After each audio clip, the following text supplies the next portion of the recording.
Muchísimas gracias por la invitación a la Junta Directiva y muchas gracias a todas aquellas personas que se han congregado para escuchar esta modesta charla. Entre ellos ahí observo a mi primo, que también es ex Pradino, y para mí es un gusto enorme. Voy a tratar de ser lo más concreto posible porque partimos de la base de que ya todos conocemos los últimos hechos, eh, estamos al tanto por lo menos de las noticias tal cual se van presentando.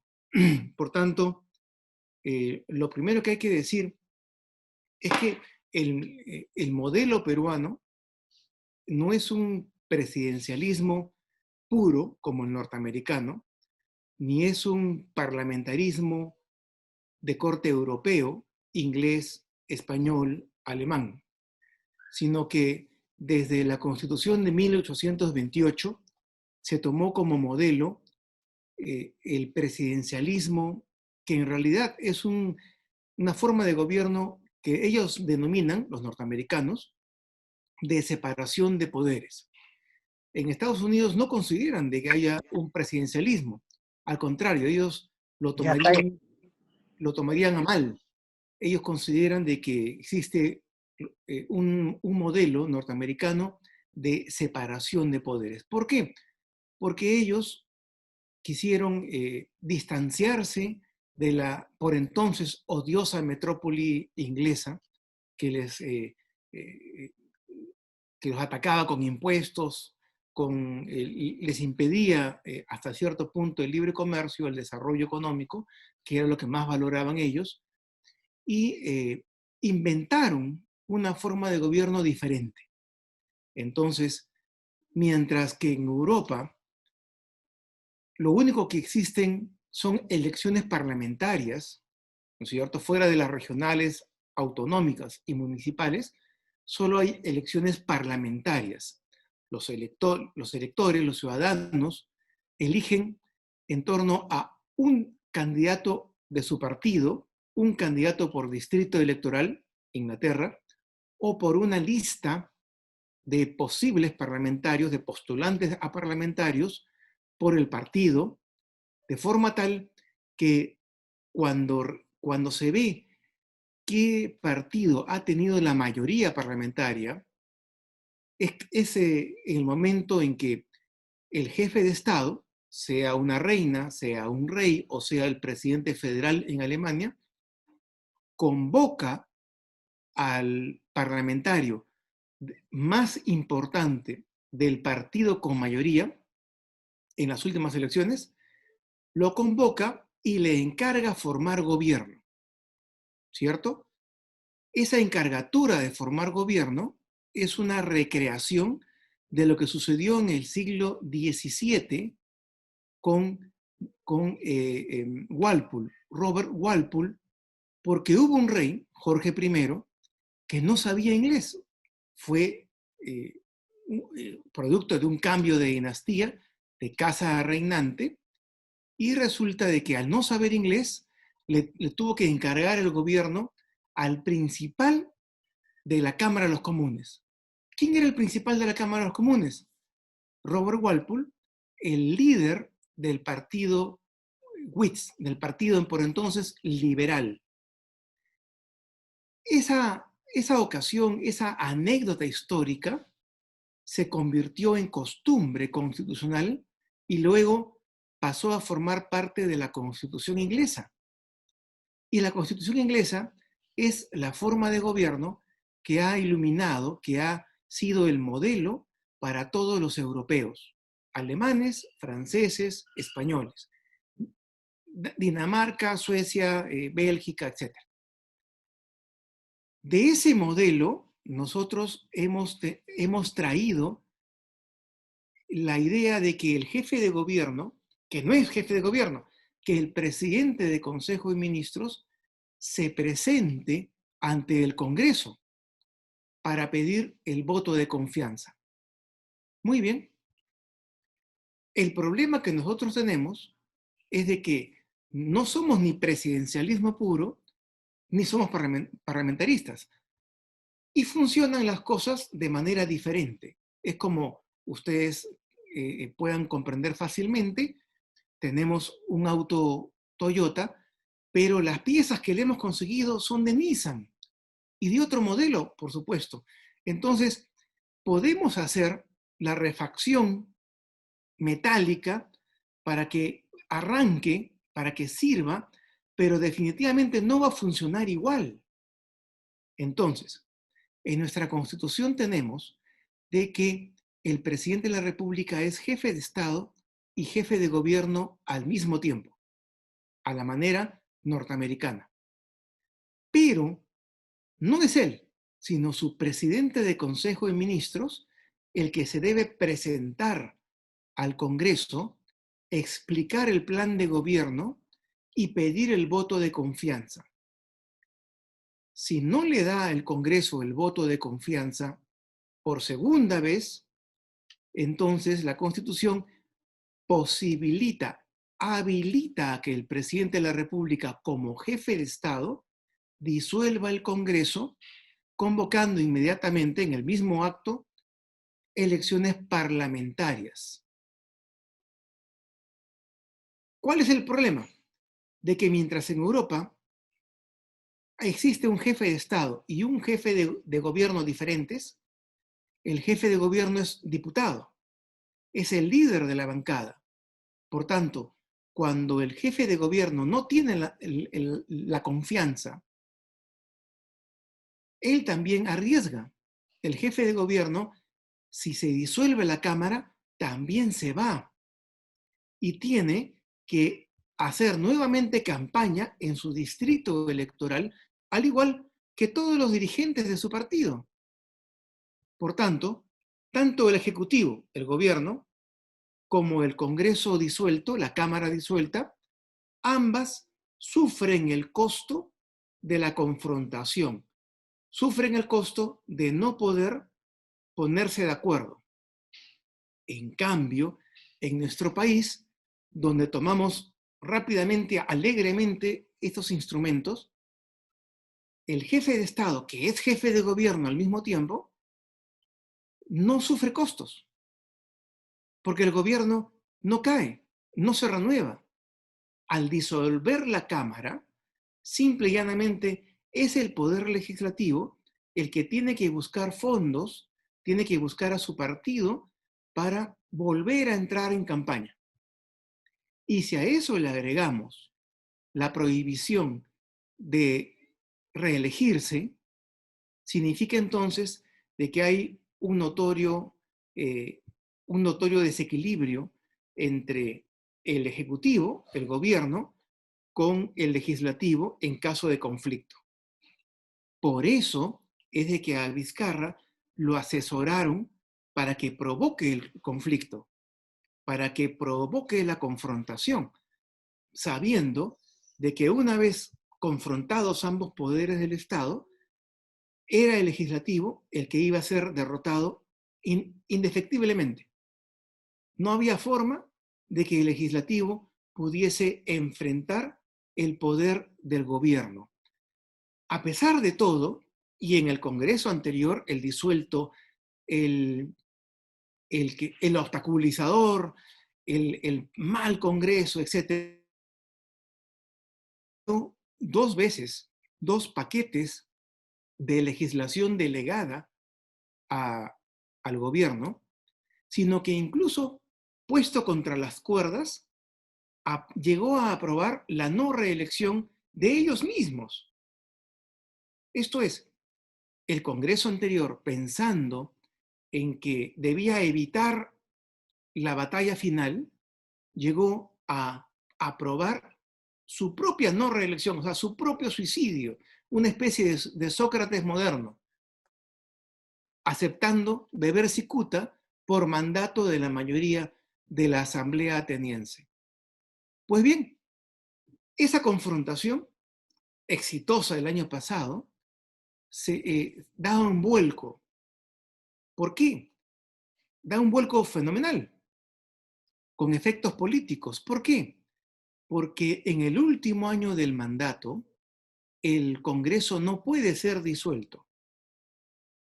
Y yo la verdad que pensé que este Congreso iba a censurar a varios consejos de ministros, o sea, a varios gabinetes. En cambio, lo que ha hecho es tratar de dar leyes populistas, demagógicas, de impacto inmediato en el bolsillo de la mayoría de los ciudadanos, pensando en que como no pueden reelegirse, sí pueden tentar postular a gobernadores regionales o a alcaldes provinciales. Entonces, como no hay reelección, el incentivo natural, lógico de la política, que es trabajar para renovar, ratificar la confianza de los electores, para tratar de alargar la carrera política y ser congresista el mayor tiempo posible, cosa que sucede en Estados Unidos, en Inglaterra o en Alemania, lo que produjo esta regla que es totalmente nociva, porque vacía de contenido a la política, provocó el inmediato interés en conseguir popularidad en sus provincias, en sus regiones, con sus electores.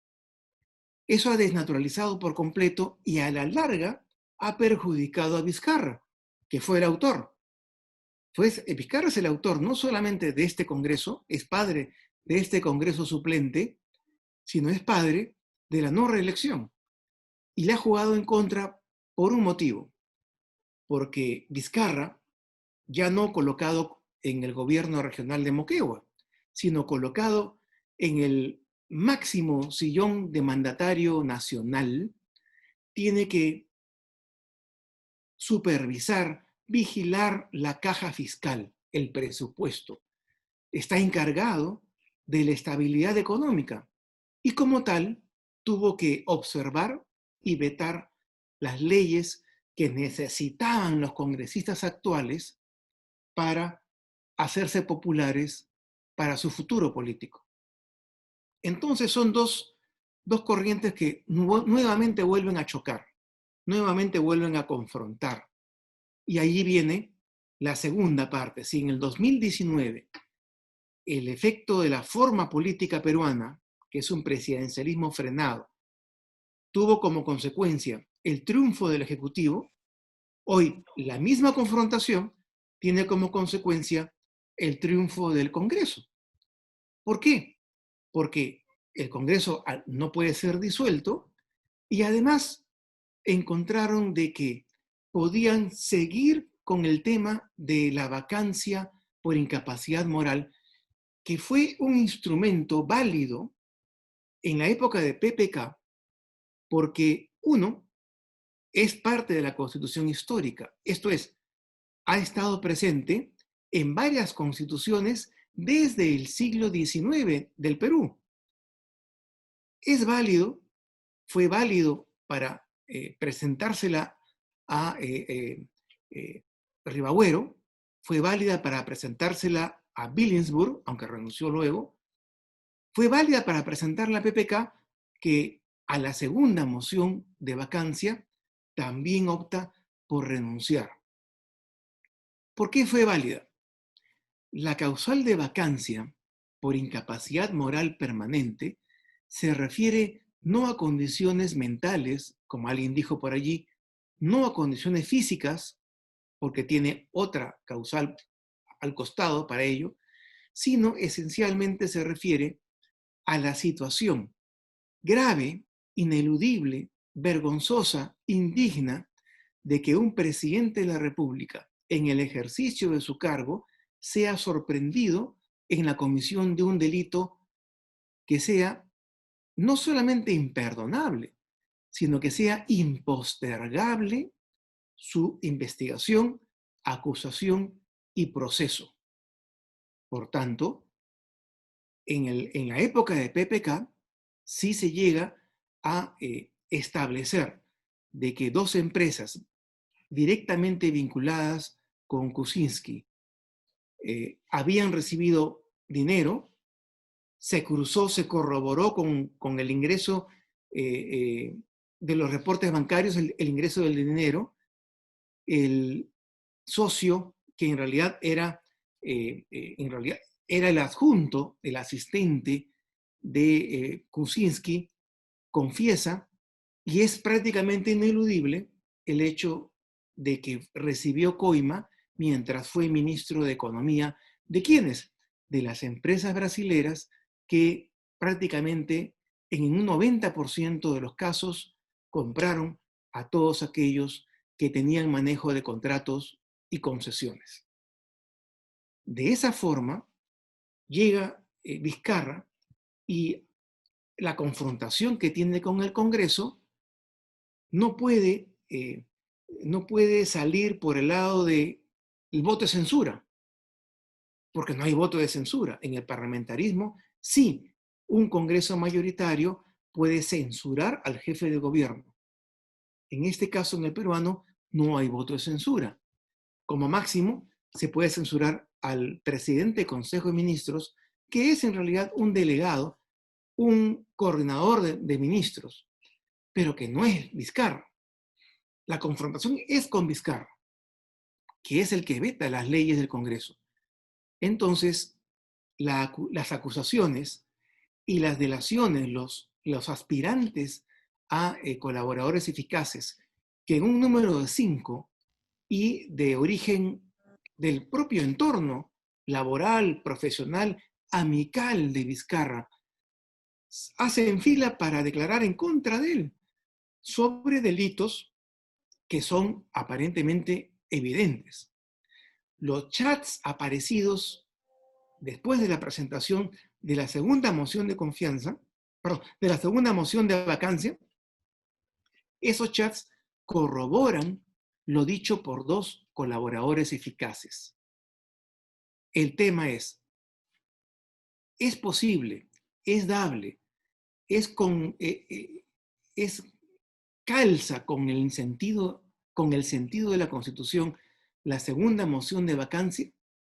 Yo adelanté en algunos medios de que consideraba de que siendo delitos graves y siendo delitos con cierto nivel de verosimilitud, o sea, creíbles, no alcanzaba a ser lo suficientemente grave como para permitir sustentar una nueva moción de vacancia, considerando que era evidente que así como Vizcarra, la mayoría, la inmensa mayoría de entonces presidentes regionales, ahora gobernadores regionales, sí ha participado en hechos ilícitos, porque en realidad el mercado de construcción, el mercado de infraestructura a nivel nacional, fue dominado no solamente por Odebrecht, sino por sus colegas, empresas brasileras que dominaron el mercado peruano e hicieron que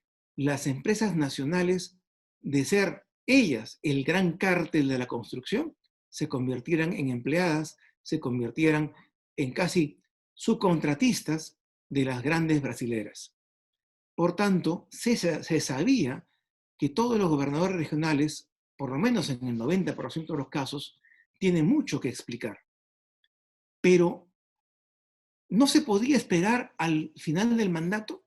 Yo considero que sí se podía esperar al final del mandato, siempre y cuando el Ministerio Público y el Poder Judicial garantizaran completa autonomía, completa independencia y no dieran facilidades para que Vizcarra frenara las investigaciones, las tergiversara, las manipulara. Un problema, un grave error de los abogados de Vizcarra fue la presentación del oficio, con papel membretado de la presidencia incluso, la presentación del oficio a la fiscal de la Nación, pidiéndole a ella que dirima la competencia entre dos fiscales que ya le habían iniciado investigación.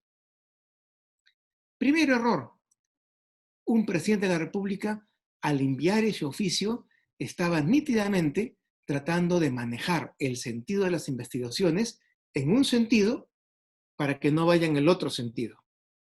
Porque las consecuencias entre un equipo y el otro equipo eran importantes. Segundo, la fiscal de la Nación no tenía competencia, no tenía la atribución de resolver el conflicto de competencia. Eso lo tiene que hacer un fiscal supremo penal que le corresponda por línea directa o, por último, la Junta de Fiscales Supremos, pero no la fiscal de la Nación. Precisamente está siendo investigado el anterior fiscal de la Nación, Chávarri, por haber intentado inmiscuirse en las investigaciones de la Bajato con el equipo de los fiscales ampliamente conocidos. Por tanto, dos errores seguidos cometidos por el presidente de la República que van a sustentar el hecho de que si se lo deja en la presidencia de la República, va a desaparecer evidencia, va a manipular las investigaciones y al final, en julio del próximo año, posiblemente incluso llegue a dejar a uno de los candidatos actuales como presidente de la República a cambio de su impunidad. Algo parecido como en lo que quiso hacer Ollanta cuando se reunió varias veces en casa de Pedro Pablo Kuczynski. Como es evidente, como estos hechos ya son evidentes, ya es una repetición de lo ya visto, no ha tenido éxito, por lo menos hasta este momento. No ha tenido éxito y la votación en el Congreso de la segunda moción de vacancia fue exitosa. Ahora, fue exitosa más allá de los 2/3 que pide la Constitución. El Tribunal Constitucional, al momento de resolver la primera demanda competencial presentada por los hechos motivados por el contrato swing del artista, del cómico, dijo de que posiblemente al momento en que defina la causal de vacancia por incapacidad moral permanente, iba a exigir de que en el último año del mandato presidencial debía realizarse ya no por los 2/3 del Congreso, sino por los 3/4, o sea, una votación mucho más exigente.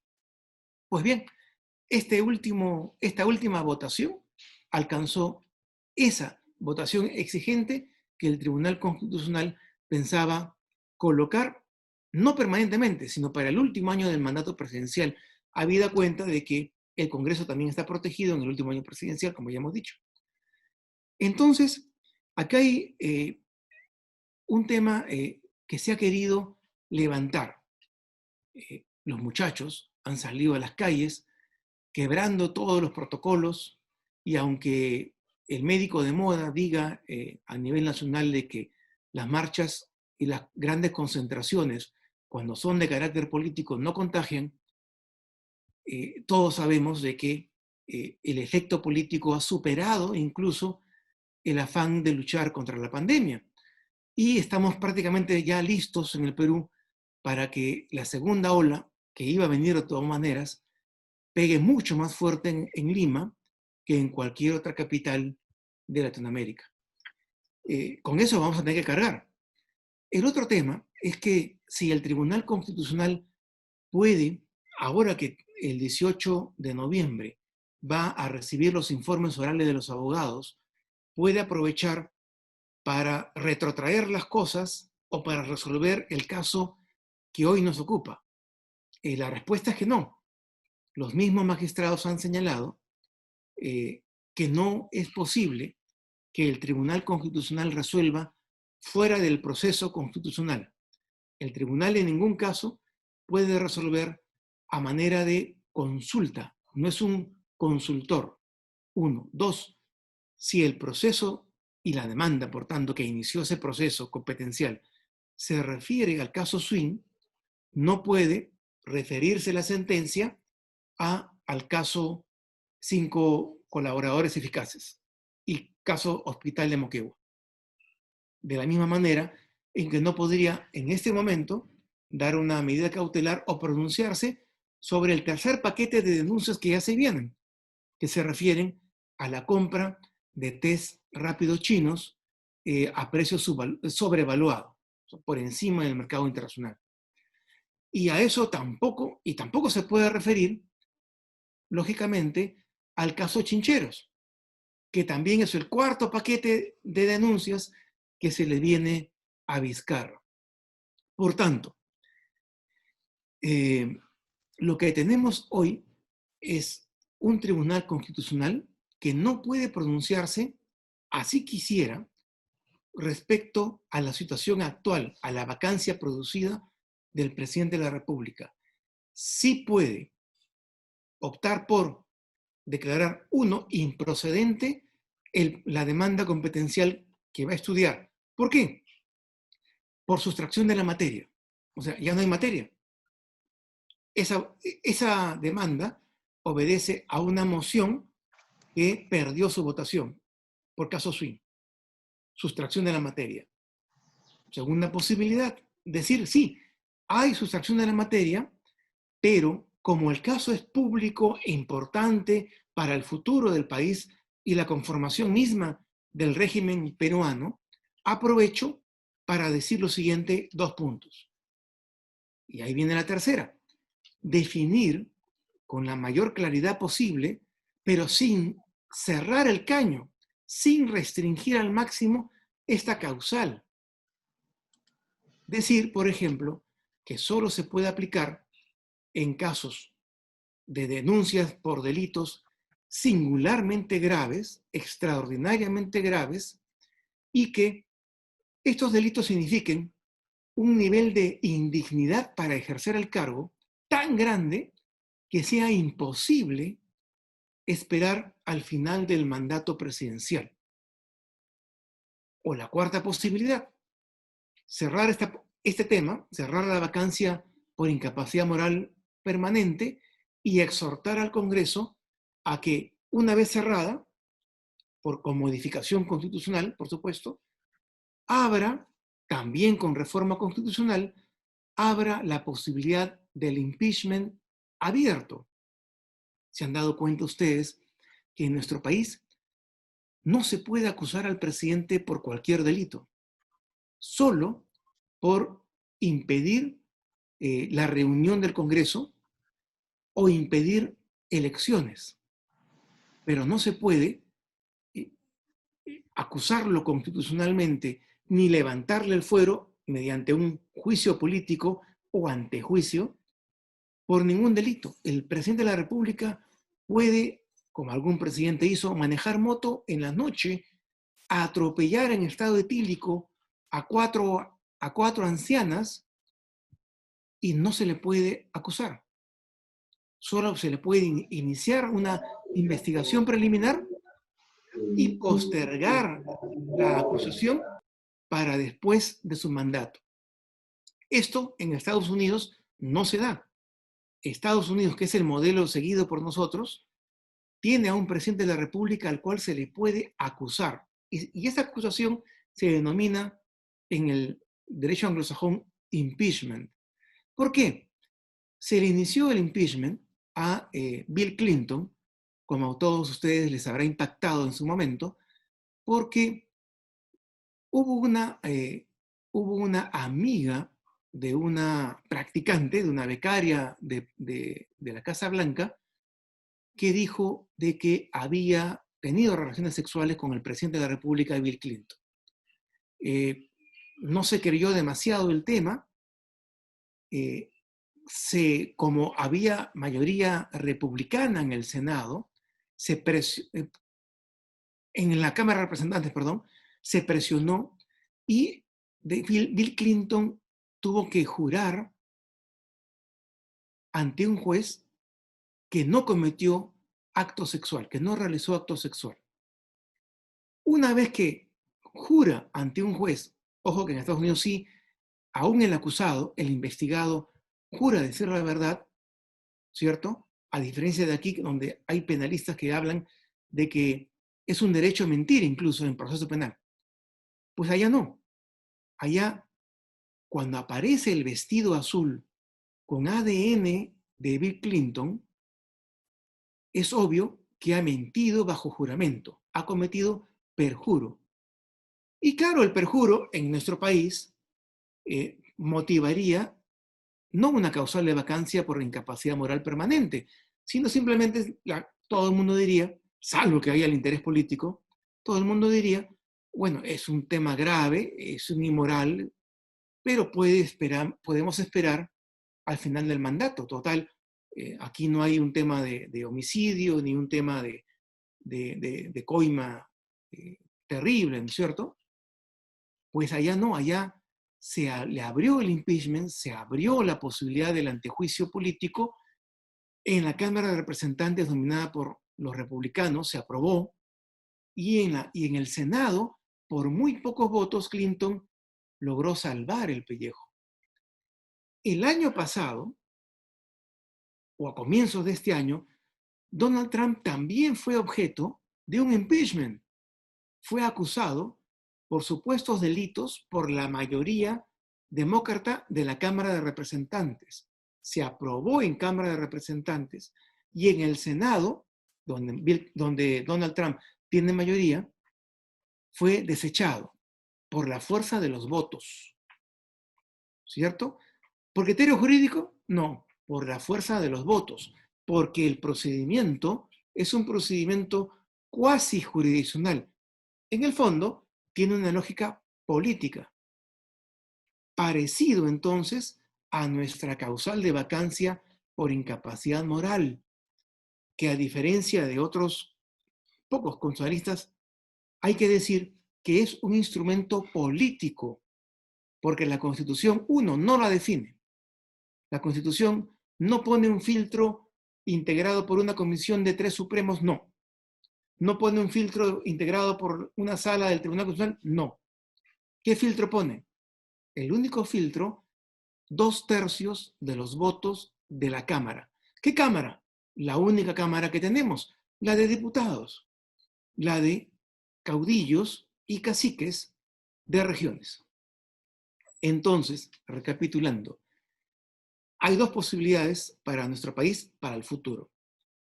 O mantenemos, como sería mi gusto, mantenemos la actual causal de vacancia por incapacidad moral permanente, delineándola de que solamente sirve para delitos sumamente graves que sean insostenibles e indignos para mantener a la persona en la presidencia.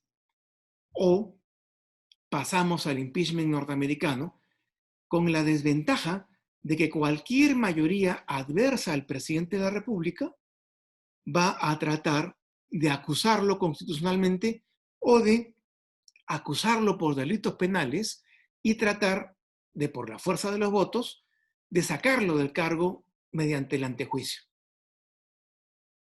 Advierto, para levantar la inmunidad parlamentaria basta la mitad más uno de los votos de los congresistas. Para la vacancia por incapacidad moral, los 2/3. ¿Qué es más seguro para un presidente? La incapacidad moral. ¿Por qué? Porque le basta tener una bancada que puede ser 1/3 del número legal de los congresistas, o teniendo una bancada pequeña, le basta tener la suficiente capacidad política para lograr una alianza pequeña, minoritaria, que haga imposible que 2/3 se unan para sacarlo a uno. Lo que ha pasado ahora se debe al funcionamiento autárquico de la presidencia de la República.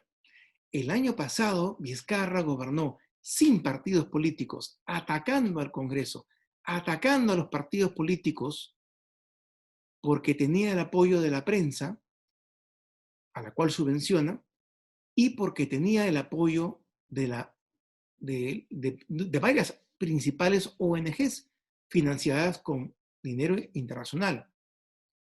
Pero lo mismo no le ha servido para este año, porque no tiene rival, no tiene el monstruo al cual combatir.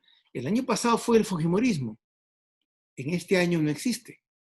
No existe con quién combatir.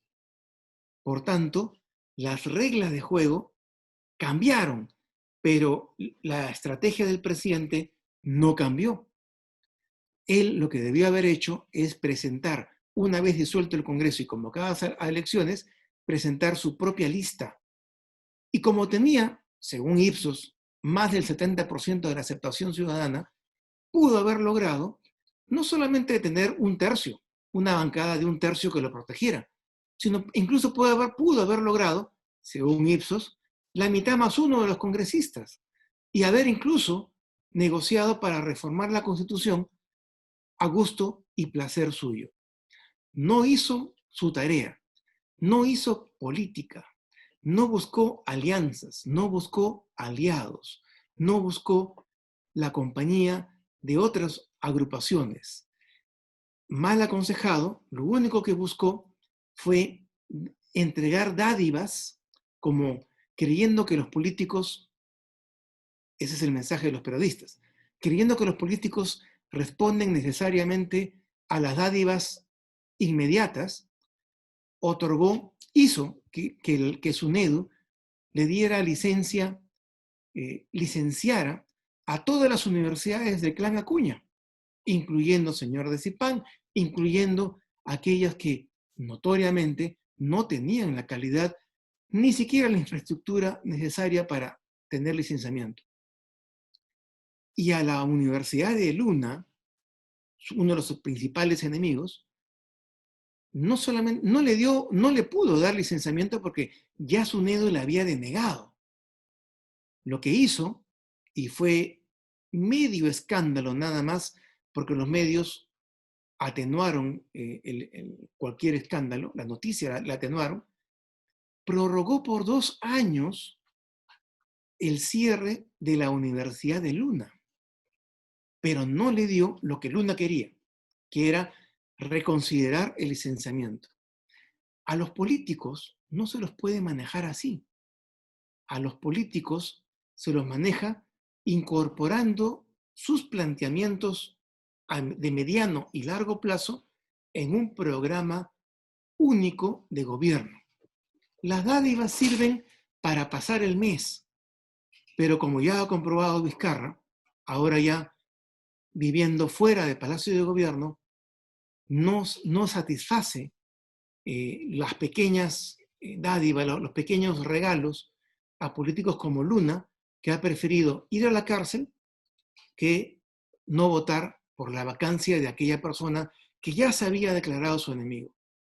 Por tanto, lo que ha sucedido es algo jurídico, motivado sí, hay denuncias ciertas. Prácticamente no hay abogado penalista que no le augure un futuro muy oscuro a el expresidente Vizcarra. Pero al mismo tiempo, todas estas motivaciones y todos estos instrumentos han sido articulados políticamente por el mal manejo que ha hecho Vizcarra del poder que tuvo. Ya sabemos, desde la época de los Vladivideos, que se puede tener muchísimo poder una semana y perderlo por completo la quincena siguiente. El poder político es absolutamente efímero. Depende de la legitimidad y depende de una serie de factores que son sumamente delicados. Si la economía depende de factores delicados, la política también depende de cosas muy frágiles, muy tenues y muy subjetivas. Vizcarra lo sabe y ahora los peruanos también lo hemos podido comprobar. Muchas gracias. ¿Qué tal? Bueno, Quedo sujeto a las preguntas que puedan ustedes formular. la primera parte, justamente su exposición, y ahora vamos a, bueno, los hermanos que quieran intervenir, por favor, levanten la mano o escriban a través del chat. En algunos casos vamos a poder hacer la pregunta directamente, si no, directamente. A ver, tenemos aquí el señor. ¿Levantó la mano? Por favor, puede activar su audio.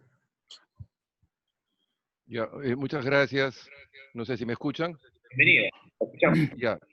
Bueno, en primer lugar, decir bravo, bravo, bravo a la muy interesante presentación del doctor Ernesto Álvarez Miranda.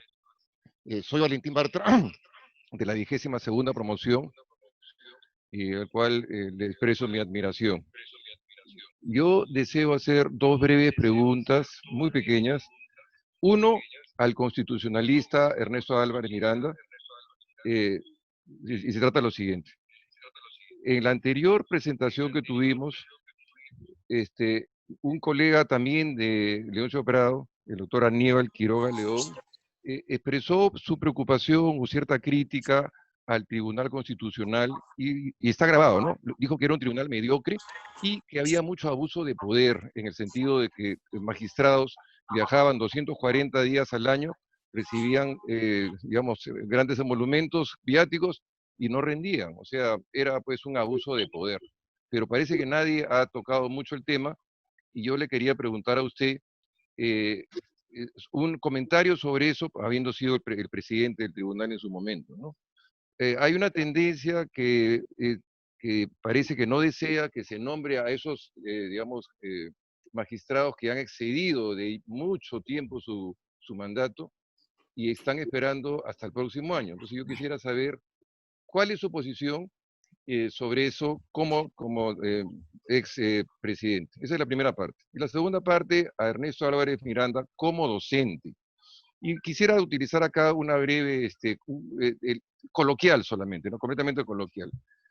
La pandemia que afecta al Poder Judicial y a la justicia en el Perú está causado por un virus que yo lo llamaría el virus del positivismo jurídico, que ha sido superado desde la Segunda Guerra Mundial hacia una nueva visión.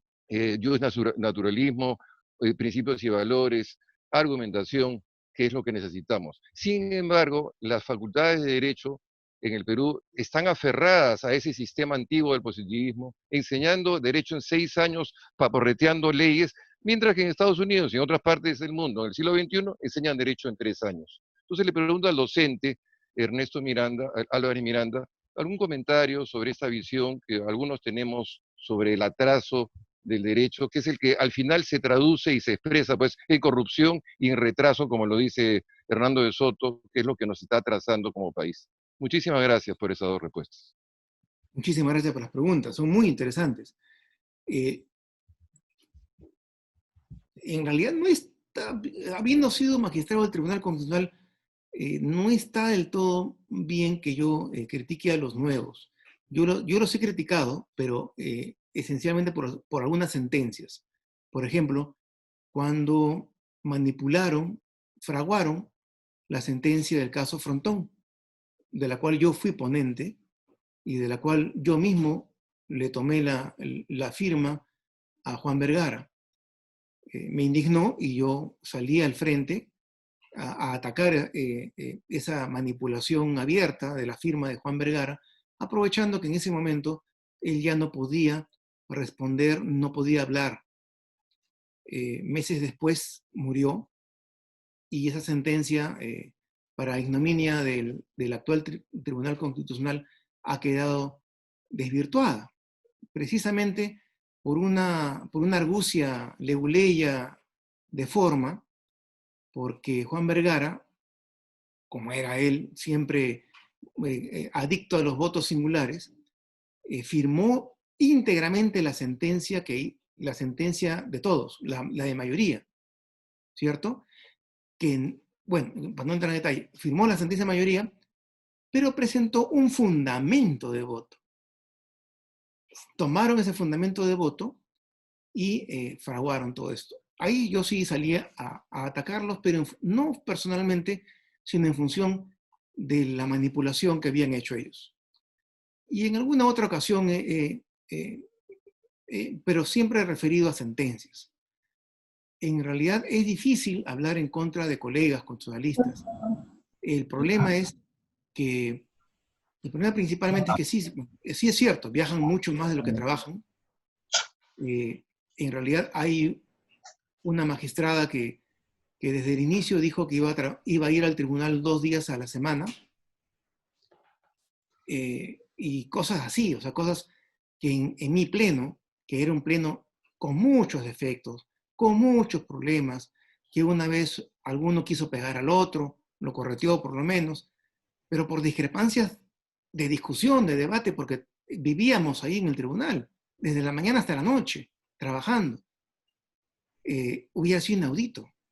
Creo que no vimos los engreimientos de muchos de los actuales magistrados, no los habíamos soportado. Ahora, ¿por qué la gente lo soporta? Porque corresponden a una opción política determinada. Dentro del despacho de Eloy Espinosa estaba una asesora de inteligencia manejada por Nadine Heredia. Por tanto, ahí había un blindaje muy fuerte. Después hubo un blindaje de la misma Comisión Interamericana que evitó que se lo sacara Eloy Espinosa, por lo mismo que se saca a congresistas. Cuando mienten en la hoja de vida, pasan a ética y ética recomienda su suspensión. Y actualmente, ¿por qué no se los quiere sacar? Porque los cuatro de mayoría son una especie, de seguro para la izquierda. Son una especie que es válido ser de izquierda, obviamente. Yo tengo muchos amigos de izquierda, pero es un seguro. O sea, no va a pasar nada que pueda significar algo contra un gobernante como Vizcarra, que fue un gobernante que estaba amenazado, secuestrado por algunas fuerzas de izquierda, no todas, ojo. Algunos factores de poder de izquierda habían secuestrado a Vizcarra, y Vizcarra en realidad no tuvo un plan de gobierno, prácticamente se lo dictaban. Y el Tribunal Constitucional es una pieza de engranaje para ello. Claro, alguien estará pensando, todo es política. Sí, todo es política. Actualmente detrás de Merino está la derecha. Y detrás de Vizcarra, tratando que regrese como de lugar, está esa izquierda. La otra izquierda está buscando propiciar el caos como lo logró hacer en Chile, para traerse abajo la Constitución, que con todos sus defectos ha demostrado cierta utilidad. Entonces, cada quien está buscando obtener o mantener poder político. Y en el medio estamos los ciudadanos, por supuesto, muchas veces peleándonos con nuestros hermanos, con nuestros amigos del alma, en realidad sin darnos cuenta que lo que en realidad están todos los actores buscando es tener mucho poder o mantener el poder. Lo segundo, sí es cierto, totalmente. Cuando yo estudiaba, había profesores que nos recriminaban o nos jalaban si no llevábamos el Código Civil o si no llevábamos la Constitución para la clase de Derecho Constitucional. Yo hace años que no pido la Constitución para estudiar Derecho Constitucional, porque el derecho civil, como ustedes habrán podido entender, el Código Civil solamente recoge una de las escuelas, una de las posiciones en cada uno de sus libros. Familia ha elegido, representa la tendencia del democristiano, del enemigo democristiano de Bedoya, de Cornejo Chávez. Recoge su tendencia, pero hay 3, 4 tendencias de familia. Igual en obligaciones, igual en sucesiones, igual en contratos. En la Constitución también es así. Uno debe estudiar derecho constitucional, pero no la Constitución peruana. Y actualmente la jurisprudencia es la que desarrolla la Constitución, como usted dice, a la manera inglesa. La Constitución actual no es la que aprobó Torres y Torres Lara en el 93. La Constitución actual es ese folletito, que ahora es un simple folleto, más la jurisprudencia de 3 plenos del Tribunal Constitucional. ¿Han visto ustedes esa Constitución comentada? Es un ladrillo inmenso donde cada uno de los artículos tiene varios comentarios y varios desarrollos jurisprudenciales. O sea, la norma ya no dice lo que decía en el folletito del 93. Y además, sigue dinámicamente avanzando. Ahora, ¿y por qué se estudia 6 años y no 3? ahí viene un defecto estructural. Cuando entran los cachimbos a las universidades, entran sin tener conocimiento de ortografía. No saben leer, no entienden lo que leen. Alumnos que han superado la prueba de admisión, pero no entienden lo que leen. Y desconocen historia, desconocen, no diré filosofía, desconocen temas, digamos, conceptos elementales de economía política. Entonces, por ejemplo, en nuestra carrera, lo que hacemos es dedicar 1 año y medio prácticamente a enseñarles historia, a enseñarles filosofía, a enseñarles cosas que en realidad deberían haber venido sabiendo. En Estados Unidos, estudiar Derecho, la Escuela de Leyes, es una universidad de segundo piso. Para entrar a la Escuela de Leyes, uno tiene que haber logrado el Bachelor of Arts o el Bachelor of Science, ¿no es cierto? O sea, 2 o 3 años de licenciamiento previo.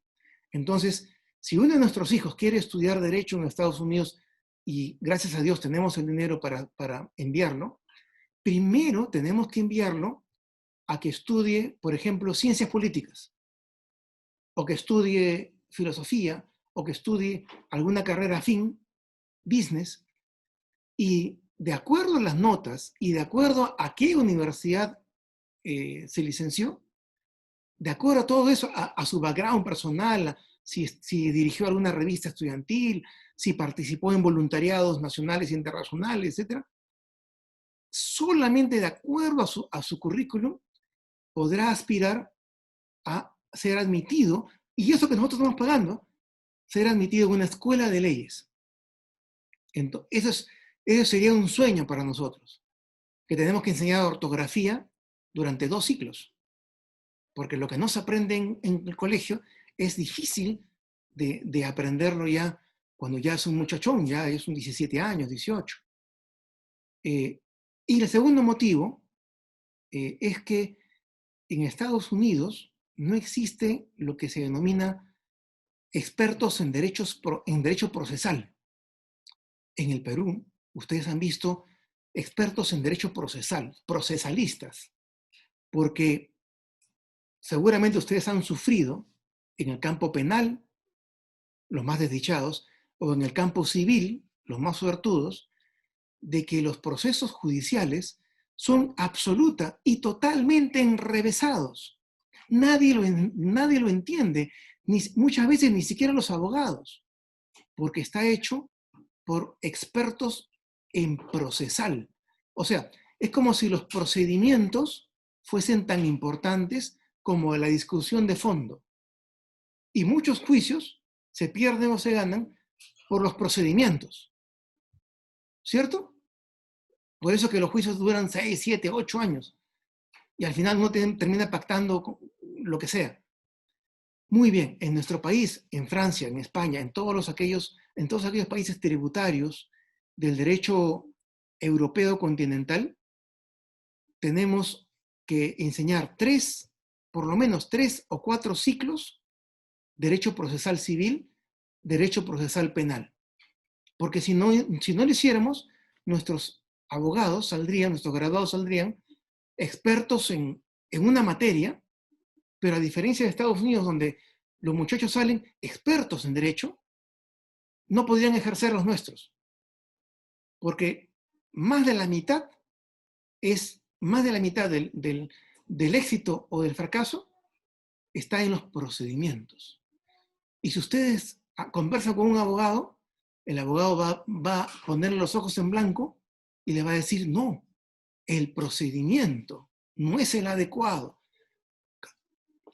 Yo soy constitucionalista y yo soy de los que más reniega, porque muchas veces, en lugar de discutir la naturaleza de las cosas, la materia, tenemos que entrar a discutir el procedimiento, ¿cierto? Como ahora se discute si el Tribunal Constitucional puede resolver esta vacancia con el otro expediente. Y no, los procesalistas se encargan de decir, no, hay sustracción de la materia, no pueden resolverlo y lo que resuelvan no puede ser retroactivo. Así estamos. En algún momento, algún día, yo aspiro a tener alguna parte en la injerencia en el proceso de la decisión y poder meter mi mano y hacer que sea como Estados Unidos. Si ustedes tienen un problema con un proveedor, un problema con un contratista, un problema con una empresa, se dedican 6 meses, 8 meses de procedimientos muy cortos para obtener las pruebas que ustedes necesitan. 6 meses de cosas previas. Luego presentan una demanda con todas las pruebas. Eso se corre traslado a la parte demandada, que tiene también 30, 40 días para reunir todas las contrapruebas y presentar su contestación. El juez se reúne con los abogados, encuentra que hay causa, hay juicio, hay proceso, y cita para audiencia dentro de 8 meses. En esa audiencia se discuten las pruebas y queda para sentencia. La sentencia es en 8 meses después. Año y medio se resolvió el caso. Nadie pelea por procedimientos. Las cosas son simples, como debe ser la verdad. O sea, cuando uno no quiere encontrar la verdad, ¿qué hace? Hacemos las cosas complejas, pues. Porque vivimos, bueno, la mitad de los abogados viven de eso.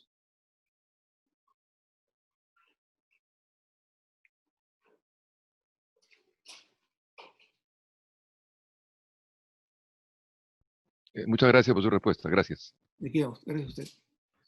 ¿Qué tal? Ernesto, tenemos una pregunta acá de José Vargas, que dice, gracias por la exposición. Mi pregunta es, ¿por qué a Vizcarra se le decreta imposibilidad de salida del país, pero no prisión preventiva? Gracias. Bueno, en primer lugar, yo soy contrario a las prisiones preventivas, ya sea Keiko, o ya sea Ollanta, o ya sea Nadine.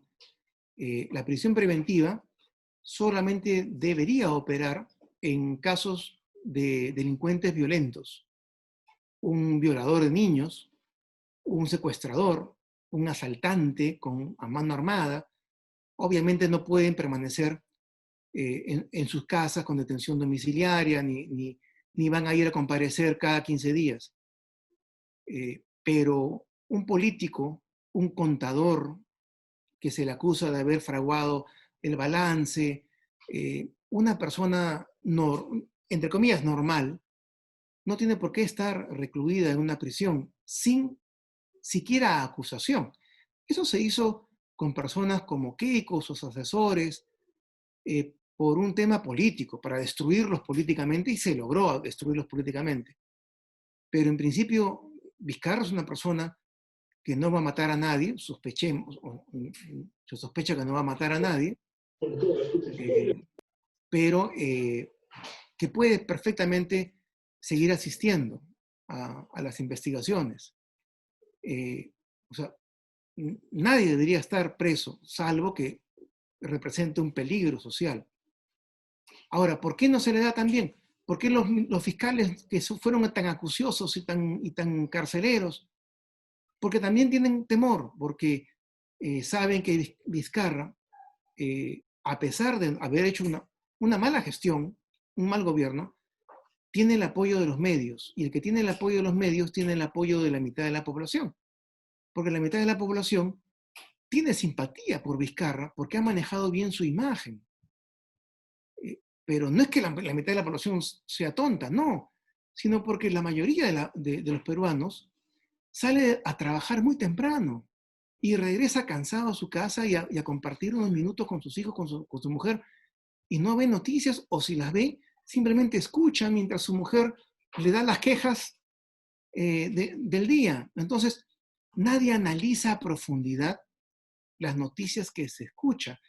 Y si las noticias que se escuchan pasan por el filtro del gerente general de la empresa que recibe la publicidad estatal, entonces tenemos que es normal que todos o que la gran mayoría, o que la mitad del Perú tenga cierto afecto por Vizcarra y le tenga una simpatía paternal. O sea, es un padre para mucha gente. ¿Ustedes como fiscales hubieran recomendado, hubieran pedido prisión preventiva? Yo no, la verdad que no. Gracias, doctor. No sé si algún hermano quiere hacer una pregunta directamente para poder activar su micro. Uno, Oscar Chávez. Por su intermedio, muy grato estar acá, doctor Ernesto Álvarez, por su venia. Un gusto. Sí, ¿podría darse el caso, parece una pregunta paradójica, de contar con dos presidentes? Es decir, si se defiende en la parte penal el señor Vizcarra y ya las pruebas presentadas no ameritan más juzgamientos, y por otro lado se le concede el poder regresar, ¿se podría dar el caso de tener dos presidentes próximamente, doctor Ernesto Álvarez, de alguna forma?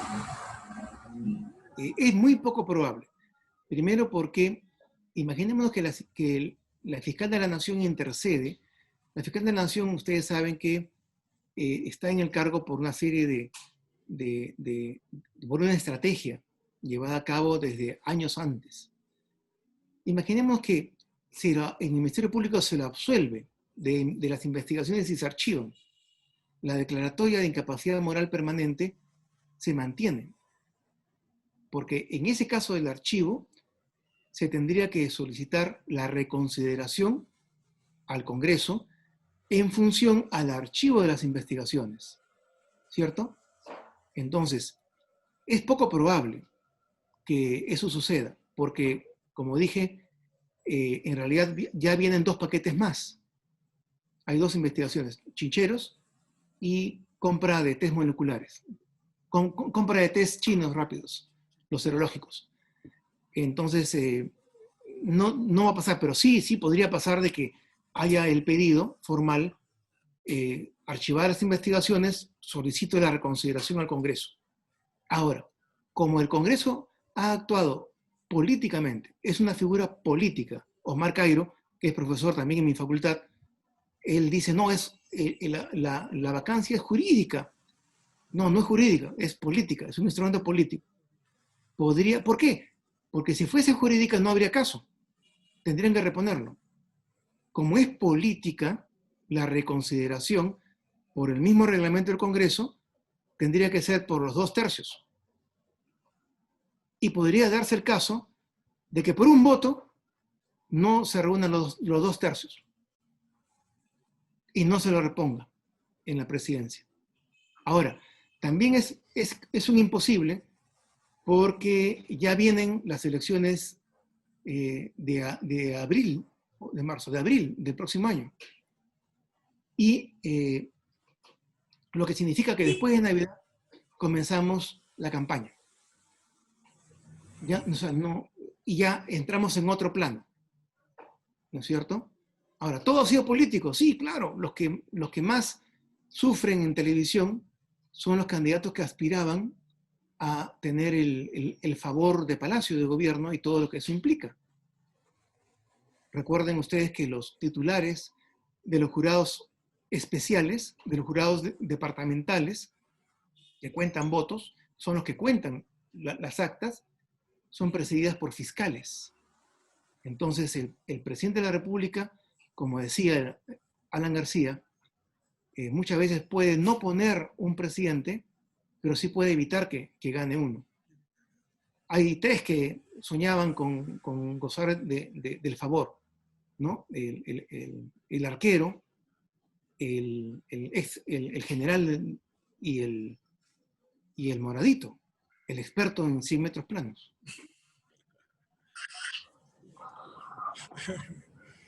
Hola.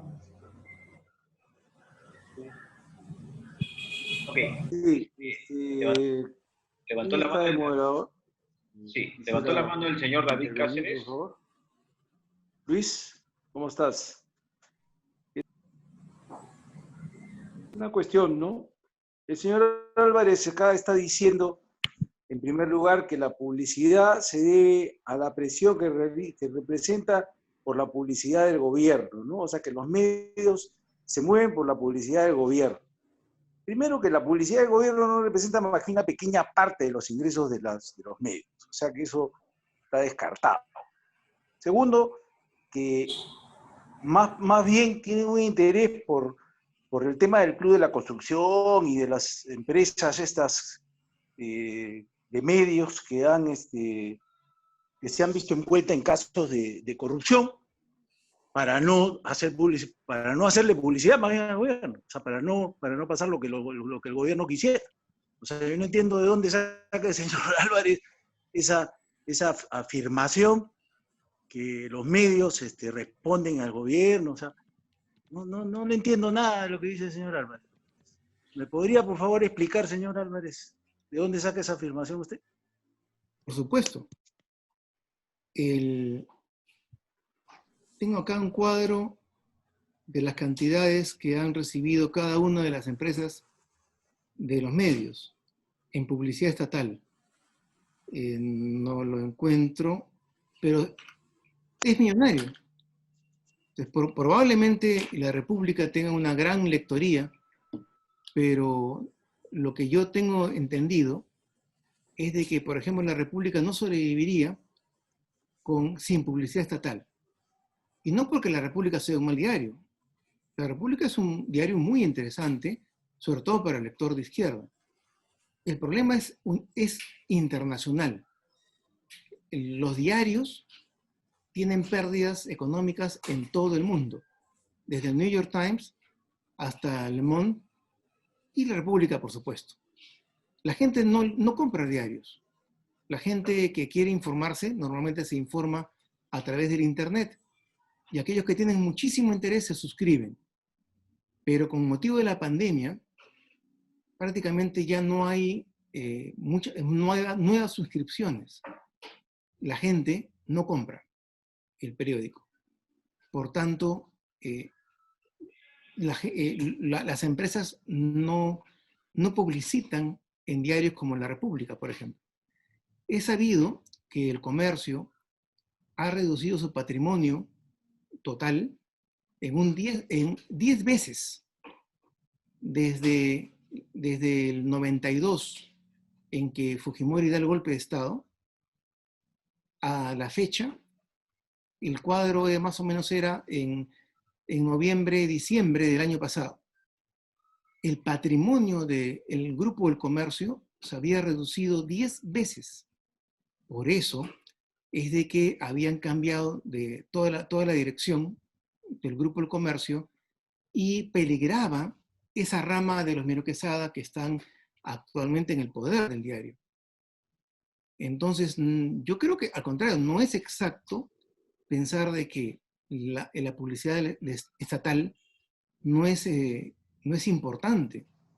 RPP es una empresa deficitaria que sobrevive gracias a que tiene el apoyo no solamente del gobierno, sino de aquellas empresas que por indicación del gobierno publicitan en RPP. Para muestra un botón. Una cosa es lo que dice Patricia del Río todas las mañanas y cómo se pelea con los opositores del gobierno, y otra cosa es la que dice en su chat familiar. Como todos ustedes habrán podido escuchar, él tilda de ladrón a Vizcarra. Pero todas las mañanas se pelea con cualquiera que critique el color de la corbata de Vizcarra. O sea, y eso es así, los periodistas saben lo que está pasando. Ellos conocen perfectamente lo que está pasando. Ahora, ¿es culpa de los periodistas o de las empresas periodísticas? Yo creo que no, sinceramente. Yo creo que cualquiera de los presentes aquí tendría que actuar algo parecido. No podría cerrar la empresa. Tiene que buscar los medios para mantener la sobrevivencia de la empresa. Por eso, uno de los planteamientos que debería tener el próximo gobierno es asegurar, así como a las universidades y colegios se les exonera de impuestos y a muchas de ellas se les subsidia, las universidades públicas, para que cumplan sus fines, así también yo estoy convencido de que las empresas periodísticas, las empresas de medios, deberían tener no solamente exoneración tributaria, sino deberían tener hasta subvención, pero subvención legal, así, subvención plana, para que ninguna se vea obligada a tocar la puerta de ninguno de nosotros en el gobierno para pedirnos que le asignemos más presupuesto o menos presupuesto. ¿Cierto? Eso pasaría con cualquiera. O sea, yo no hablo mal de los periodistas, ojo. ¿Eh? Lo que estoy diciendo es que es real. Lo ideal es subsidios, exoneración tributaria y que todas las empresas periodísticas sepan que el Estado, no el gobierno, el Estado garantiza su supervivencia para que no tengan que vender su línea editorial, ya no con fajos en la mesa, como en la época de Montesinos, sino, lamentablemente, dando portadas a favor del gobierno de turno. Van a ver ustedes que si Merino sobrevive este mes, va a haber portadas a favor de Merino. Y van a ver que en agosto del próximo año van a haber portadas y van a defender al presidente de la República que gane con uñas y dientes. Porque en eso les va la vida. Gracias, doctor. David Cáceres Girón levantó la mano, por favor. Adelante, David.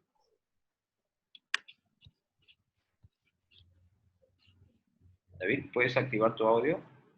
Bueno, voy leyendo lo que dijo el señor Fernando Fernández, sugerencias para formar ciudadanos en nuestro país.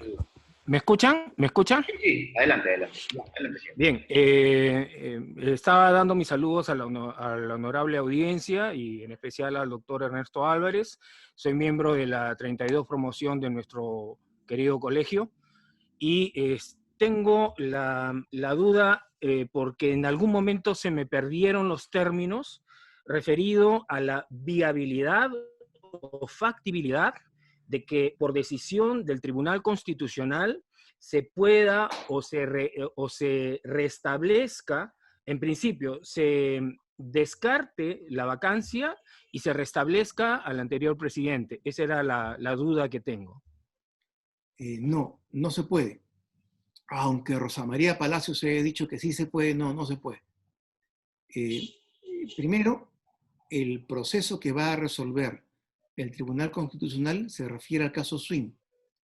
La demanda presentada que motiva ese proceso tiene unos hechos determinados sobre los cuales el tribunal tiene que pronunciarse y tiene un petitorio que se refiere a esos hechos. No se puede traspolar de unos hechos a otros hechos, etc. El tribunal, como cualquier sala judicial, siempre debe resolver con lo que tiene en el expediente, ¿no es cierto? Aún en casos límite. Hay casos en la Escuela de Derecho, se nos plantea siempre en los primeros ciclos la pregunta, el juez, si vio el asesinato, ¿puede condenarlo habiendo visto el asesinato y habiendo visto al homicida? No puede. Si no está en el expediente, no existe. Eso uno. Dos, resolviendo y definiendo lo que es lo que debe ser para ellos la causal de vacancia por incapacidad moral permanente, no es retroactivo. O sea, puede servir para el mismo Merino. O sea, a alguien se le escapa el hecho de que Merino se va a pelear con las bancadas que ahora lo apoyan en el Congreso. No, porque las bancadas que lo apoyan en el Congreso quieren seguir dando leyes populistas. Y Merino ahora ya no es presidente del Congreso, sino es presidente de la República. Y va a tener que observar y vetar las leyes que aprueban en el Congreso. Yo apostaría a que por lo menos va a haber un intento, una moción de vacancia contra Merino, de este Congreso. Entonces, le van a hacer un favor a Merino definiendo este término, ¿no? que es muy subjetivo, por cierto. ¿Por qué es subjetivo? Porque es político, pues. Es un instrumento político. ¿Acaso cuando el presidente de la República designa a sus ministros, ¿La Constitución pone algún requisito? No. Lo único que dice es, designará al presidente del Consejo de Ministros y, con acuerdo con él, al resto de los ministros.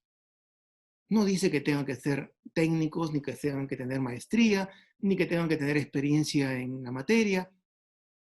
¿Podría el Tribunal Constitucional en algún momento entrar a definir? Sí, puede. Pero, por ejemplo, yo no estaría de acuerdo, porque es un tema eminentemente político.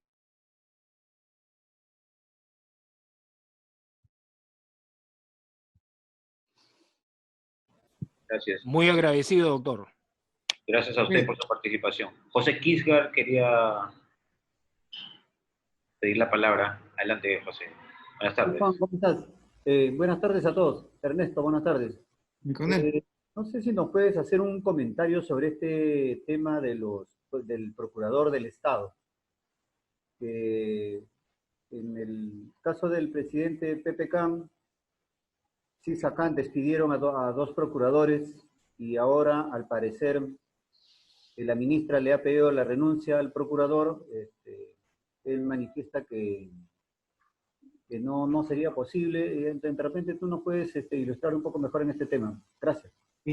No mucho, no conozco demasiado el tema, pero el tema de los procuradores es un viejo tema, que todos los gobiernos, o mejor dicho, todos los candidatos siempre dicen que van a institucionalizar la Procuraduría del Estado.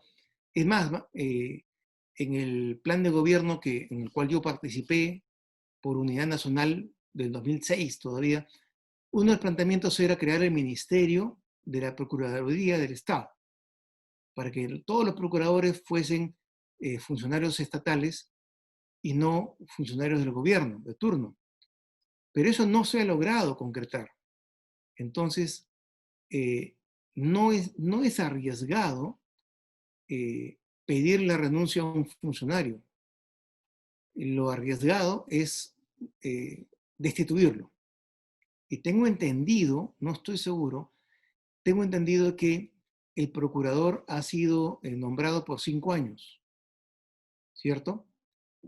Ahora, si yo fuese asesor de la ministra, lo que haría fuese, primero, enfriar las cosas porque, en primer lugar, por mucho que defienda el procurador el 18 en los informes, en la audiencia, en el tribunal, no le va a ganar a Aníbal Quiroga, que por gusto no es Leoncio Pradino.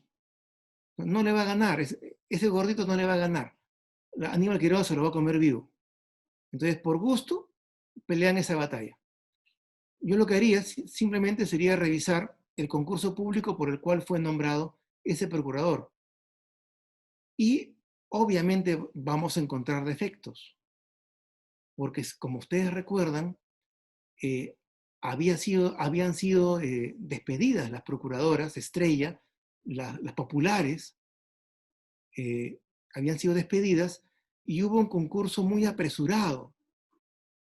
Y tengo entendido de que este procurador no reúne los requisitos, todos los requisitos que existían en ese concurso. Por tanto, se revisa el concurso, se lo anula y ya está. Pero ¿para qué enfrentarse? ¿No es cierto? Es como el Congreso. ¿Para qué vacar a un presidente que es tan popular? Oh, claro. La vacancia por incapacidad moral permanente está hecha para el caso en que sorprendemos el video de un presidente de la República violando a un niño. O encontramos el video, o alguien lo da, del presidente de la República recibiendo una maleta de dinero del directivo de Odebrecht. Dicen que existe el video, pero dijimos que ya se difunde el video, recibiendo el dinero. Ya, para esos casos es la figura de la vacancia por incapacidad moral permanente. No para el caso de ser sindicado, denunciado por delitos que en realidad no son lo suficientemente graves, y mucho menos contra un presidente tan popular. como el criterio no es jurisdiccional, o sea, no estamos hablando de que un juez aplique la ley, no. Es un Congreso que como entidad política tiene que saber esperar los tiempos y madurar las denuncias, tratar de encontrar más elementos si es que realmente lo quiere vacar. Yo creo que el Congreso se apresuró y ahora están asustados porque se apresuraron.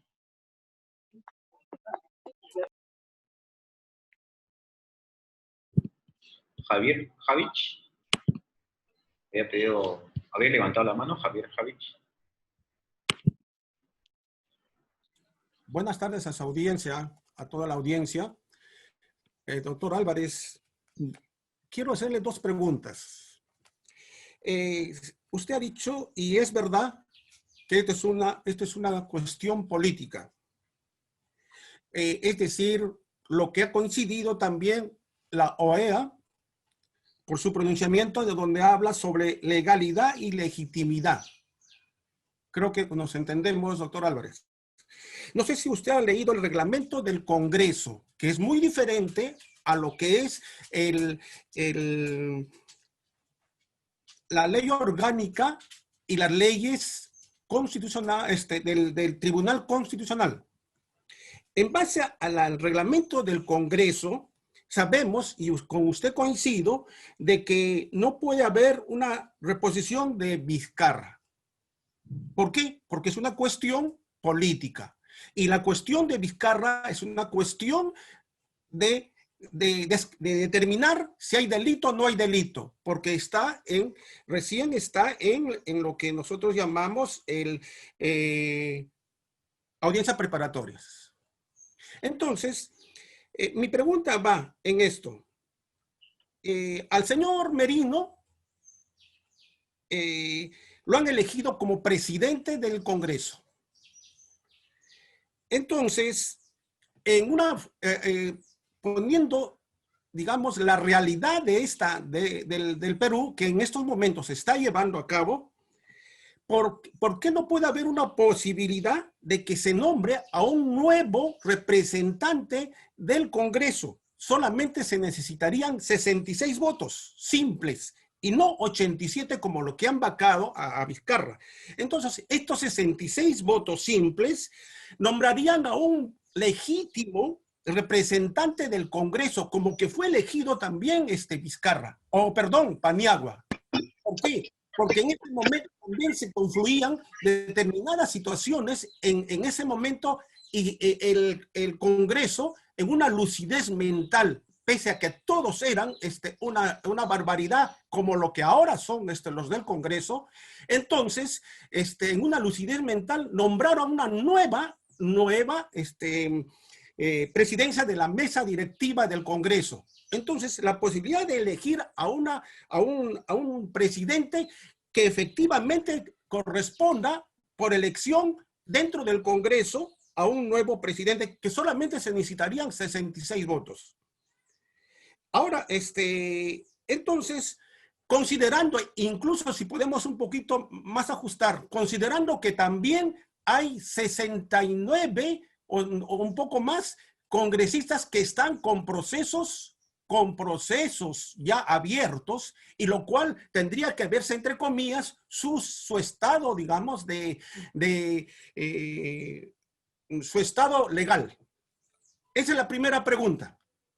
La segunda pregunta es la posibilidad de elaborar una nueva Carta Magna, considerando que hay una ejecutoria del Tribunal Constitucional en donde señalan que hay una ilegalidad de la Carta Magna, que ya tienen indicado de que no debe hacerse una nueva Carta Magna. ¿Por qué? Porque es una carta que una constitución que se ha hecho copia y pega, y que hasta ahora ni siquiera nadie comprende cómo está esta constitución.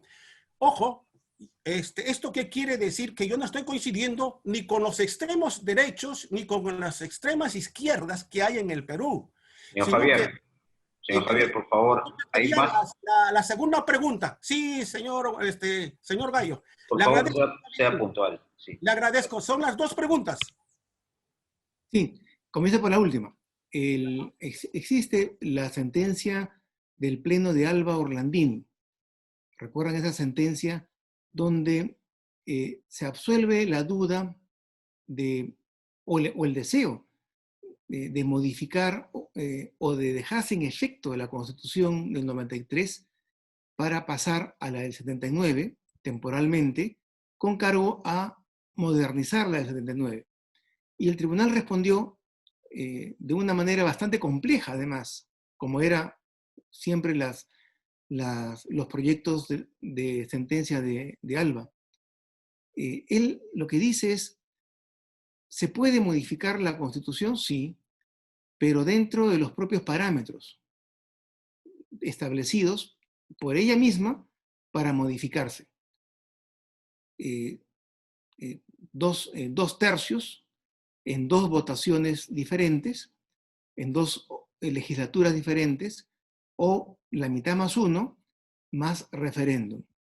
Entonces, sí puede haber una modificación en todo o en parte. Y a raíz de esa sentencia de Javier Alba, es que se instala una comisión reformadora de la Constitución que pretende reformarla íntegramente desde adentro, ¿cierto? O sea, modificarla íntegramente, pero desde los alcances de su propia reglas de modificación. Lo que significa de que no es constitucional que un presidente de la República, a lo Chávez, convoque a una asamblea constituyente. ¿Cierto? Estamos de acuerdo en que cualquier modificación total o parcial de la Constitución debe partir de las propias reglas de la propia Constitución del 93. Ahora, para tranquilidad de todos, la Constitución del 93 no es la Constitución actual. Es mucho más compleja, ha habido mucha más jurisprudencia en la materia.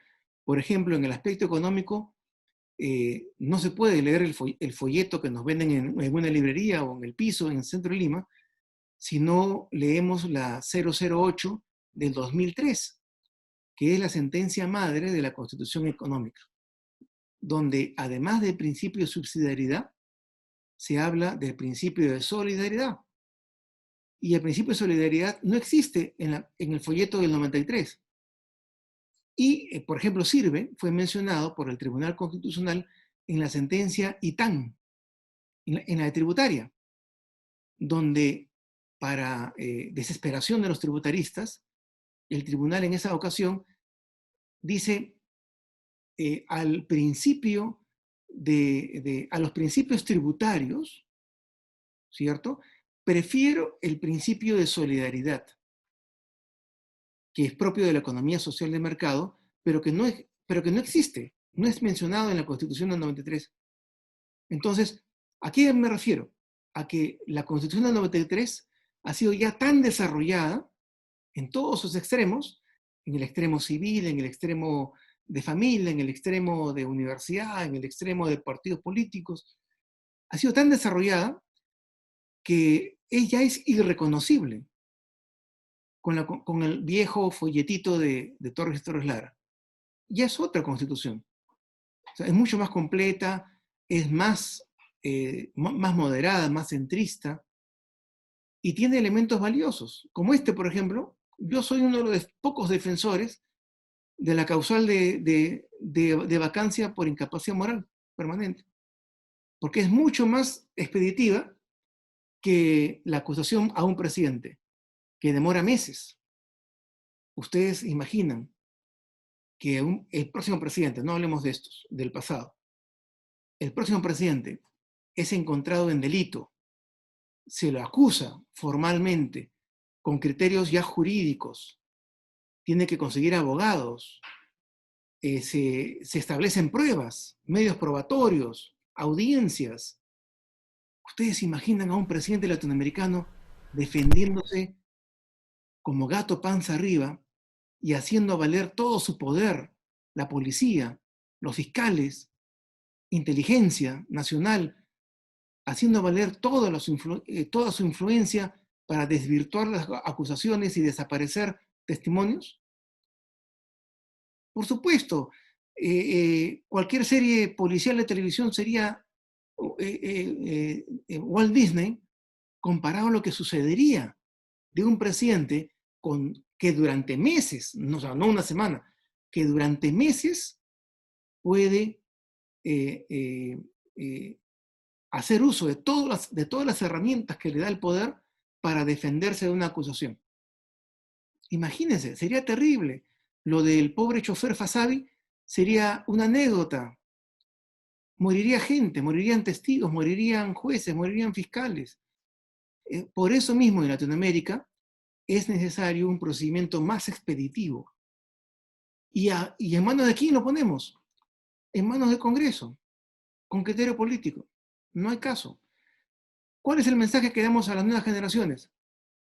No postules si tienes problemas de orden policial, de orden contractual. Si te has metido en algunos líos, no postules a la política. Es más, escápate.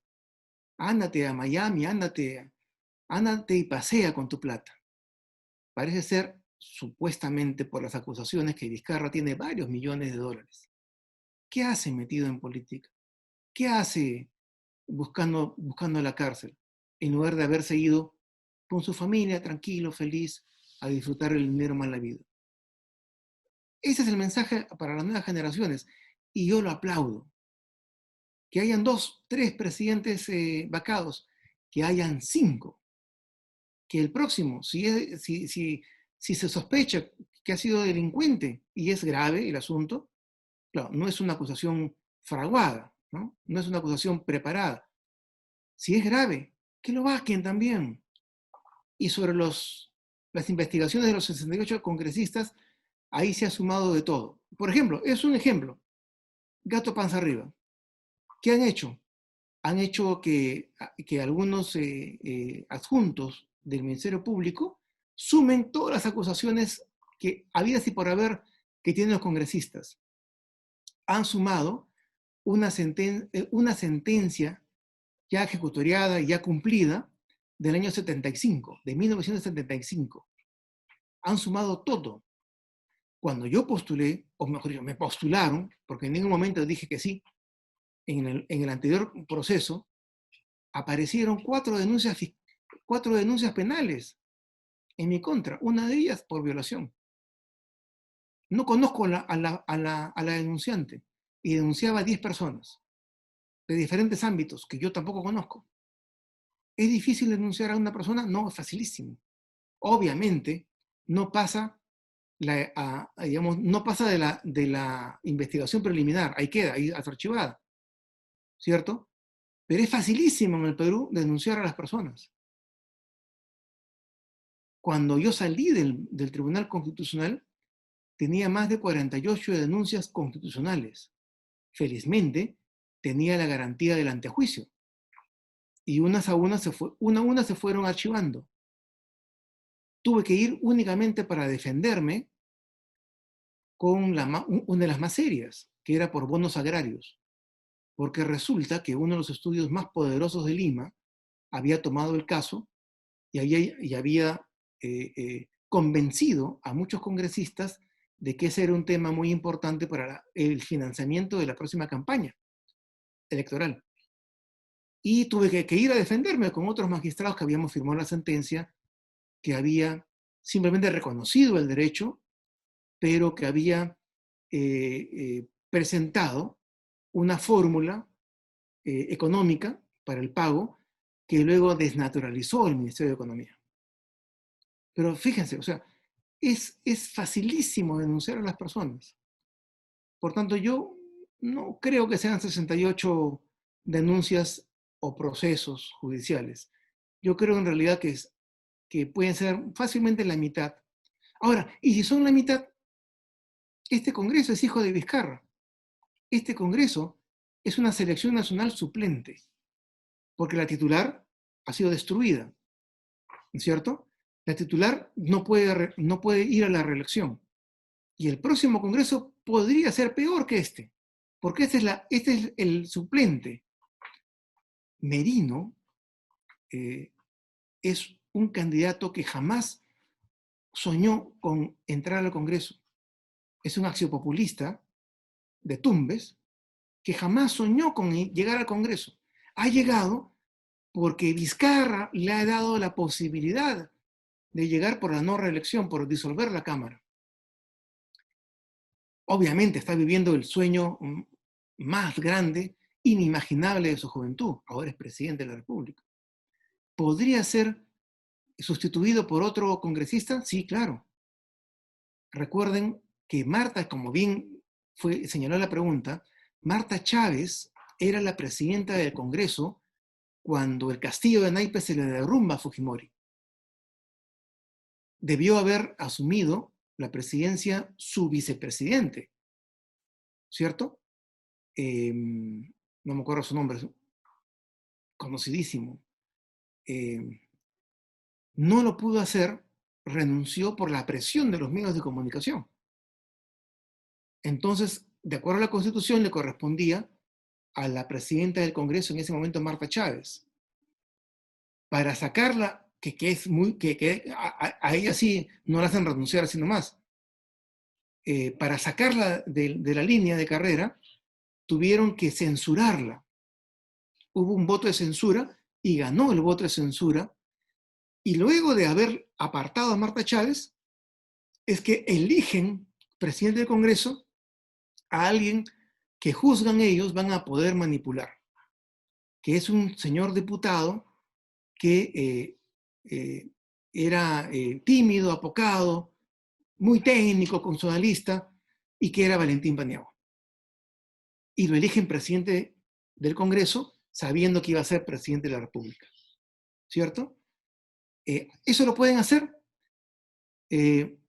Ojo, Marta Chávez nunca llegó a ser presidente de la República, ni juró en el cargo. Podría, si en ese momento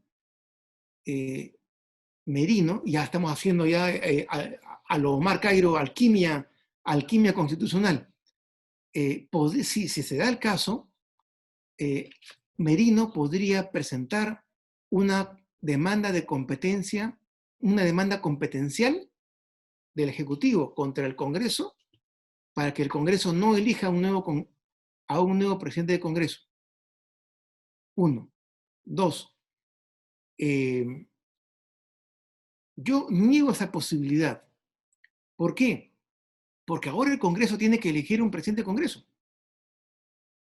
O sea, tiene dos opciones. O elige un presidente de Congreso o asume la presidencia el actual vicepresidente, que es de APP, es de Acuña. Y es un muchacho correcto. Ustedes seguramente lo han visto en las noticias. Es una persona que, a pesar de no tener experiencia, tiene su cerebro ensamblado. O sea, no dice incoherencias. Es más, me gusta más que el propio Merino. Pero ya, o sea, pero de ahí a que el Congreso destituya a Merino, yo creo que la vía va a ser, por peleas, por la legislación, va a ser otra vez la incapacidad moral, que es la más directa, ¿no? Gracias, Ernesto. Bueno, quiero agradecer obviamente a nuestro invitado y también a todos los participantes que webinar a webinar justamente nos dirigimos hacia el ponente y todo, y tenemos el respeto y todo lo que nos caracteriza a nosotros, ¿no? Sí, y estamos llevando, esta es ya la edición 24, 25 de webinar, y de verdad que nos sentimos muy satisfechos de poder que nuestros invitados estén cómodos y que todos también en la sala conservemos lo que aprendimos en el colegio, ¿no? Así que voy a dejar abiertos los micrófonos para despedirnos de Ernesto. Gracias, don Ernesto. Muchísimas gracias por la invitación y un abrazo y un saludo a todos ustedes, en especial a mi primo Eduardo Álvarez, a mi coronel, el coronel Kisgar, miembro de mi promoción, que tuvo el enorme gusto personal de ser director del colegio. Ya hubiera querido yo ser director del colegio.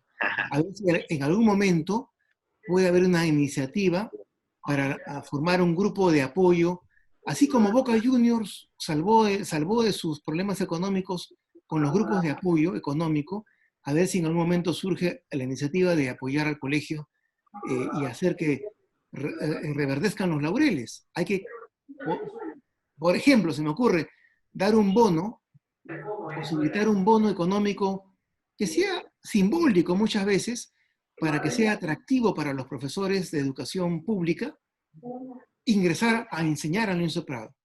O sea, no, digamos, yo no aspiro que regrese Luis Bedoya Reyes a enseñar al Leoncio Prado, pero sí podemos dar un bono, asegurar una especie de bono anual contra resultados, ¿no es cierto?, contra exámenes a los alumnos de tercer y quinto, contra resultados, un bono para los profesores, que tampoco son muchos. Yo recuerdo que no eran muchos. De manera que estudiar en el colegio de Leoncio Prado vuelva a ser como antes un signo de orgullo, un signo de que uno lleva como un auténtico galardón en el pecho. Gracias, hermano. Muchas gracias. Señores, muy buenas tardes, ¿no? Y tienen los micros abiertos si es que desean despedirse de Ernesto Álvarez. Gracias. Un abrazo, Ernesto. David Cáceres te saluda. Saludos, Ernesto. Muchas gracias por todo. Bendiciones. Saludos. Un fuerte abrazo, Saludos, producción. Ernesto. Muchas gracias por tu Saludos, muchachos. presentación. Ya no somos Habrá la jóvenes. oportunidad de conversar un poco más. Sí. Cuidado con la segunda ola. Gracias. Cuidado con la segunda ola. Chao, Ernesto. Chao, David. Chao, Oliver. Chao, David. Muy agradecido. Muchas gracias. Chao, Aita. Saludos, chao. 32 promoción, siempre presente. Estamos en contacto por Cuida, chao, chao. salud. Parte de la 29 promoción, Ernesto, gracias y hasta la oportunidad, pues. Un gusto verlos. Chao, Ernesto. Chao.